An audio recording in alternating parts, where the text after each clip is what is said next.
It's a real privilege to speak on our topic of the morning having to do with our stewardship campaign entitled Living the Story. So I have a little bit of a story to tell. To one extent or another, we've all been part of stewardship campaigns. We may have led them, we may have served on stewardship committees, we may have spoken on the subject of stewardship, we may have made a stewardship visit to another church member's home, or we may have simply been subjected to these types of messages, which often include appeals for money, I might add. Sometimes we don't call them stewardship campaigns. We call them other things too, stewardship ministries or commitment campaigns or faith outreach celebrations. Ultimately, though, there comes a time during the stewardship process when you are asked to consider making commitments. And we all know what the context is of those commitments: our prayers, our presence, our gifts, and our service. These commitments and your thoughts about your various commitments to your church and to God are for the most part very, very private in nature, as they should be. It sort of boils down to your faith question. Okay, what are you willing to do in the coming year to be the kind of servant God wants us to be? For sure, it's not the easiest question.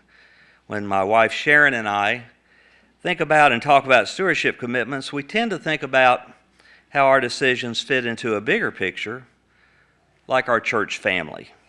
And when we think about being part of the Hilldale church family, we think about all the many blessings we have as being part of this particular church family. Some families function beautifully. Some families, well, not so much. But when there is love and respect shared between family members, you know, it all just kind of sorts itself out.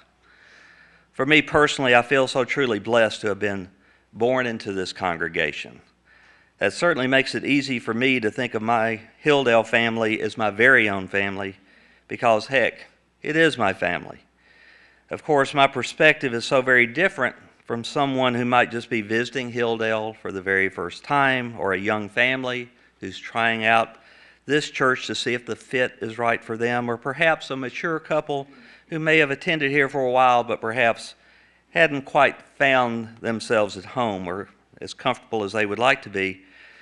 But whether you're new to Hilldale or you've been around for a while, I thought I would share a little personal insight from someone who doesn't think of themselves as an old-timer, but having been part of this church family for now 57 years, I'm not exactly a young-timer either.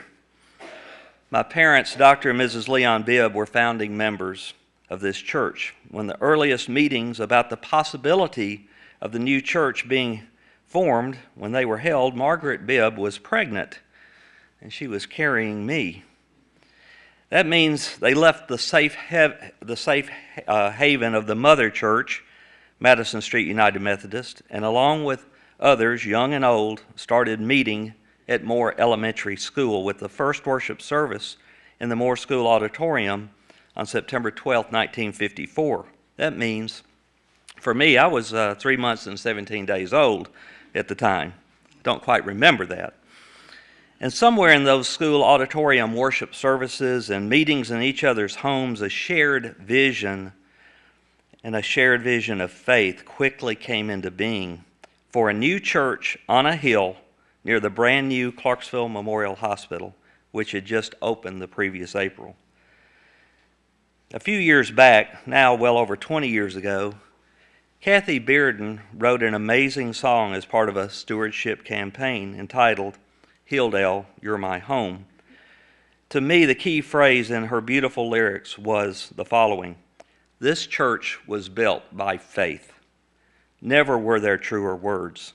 Those founding members purchased the land, scraped off the top of this hill, and built and finished and furnished a fine new church building for around $135,000. That dollar amount is not the huge number it was in the mid-50s.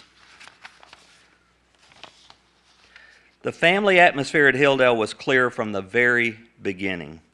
As I read an excerpt from our church history authored by my mom, the first, and I quote an excerpt, The first service at the site where the church was to be built was held at sunrise on Easter Sunday, April 10th, 1955.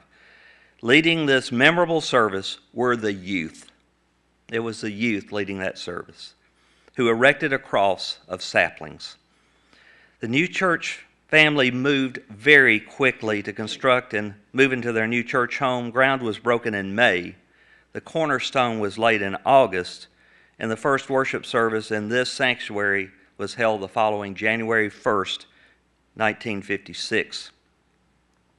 The faces have changed through the years, but many of the traditions that make up the family experience have not. When the kids come up to the front of the sanctuary to sing songs they learned in Bible school, I personally see Mary Evelyn Cloud leading me and my friends when we were very, very young. When I recall, when I sit in our classroom in the back of the sanctuary, the searchers class, sometimes I hear Charlie Warren and see Charlie Warren handing out brand new Bibles to me and my fifth grade buddies in that same room.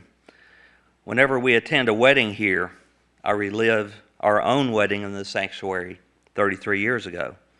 Whenever a baby is baptized, I see our children, who are now 29 and 24, being christened as infants.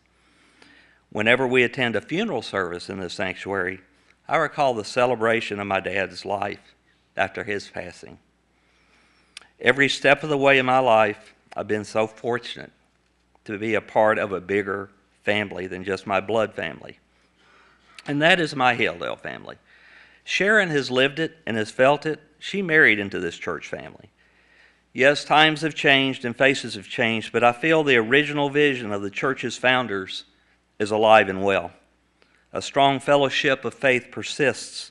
Our outreach has never been stronger or better. There still is something very special about coming up to this hill. I love seeing my church family members. My only lament is that as our congregation has grown in numbers, I've not had the personal pleasure of getting to know everyone who is now part of our ever-enlarging family. As I stand here today, I feel I've been living the story my entire life. That's good fortune. Thanks greatly to the family of faith that is known as Hilldale United Methodist Church. Whether you've been part of this church a long time or a short time, I hope and pray that you feel you are part of a family of faith that loves you and helps take care of you. Then as you think about your stewardship commitments for the coming year, perhaps you think less about the pressure associated with financial giving and more about what you can contribute to your church family with your prayers, presence, gifts, and service. I pray that we can all find ways to live the story and to live it to the fullness God provides for us. Thank you for listening, and thank you for being part of my family of faith.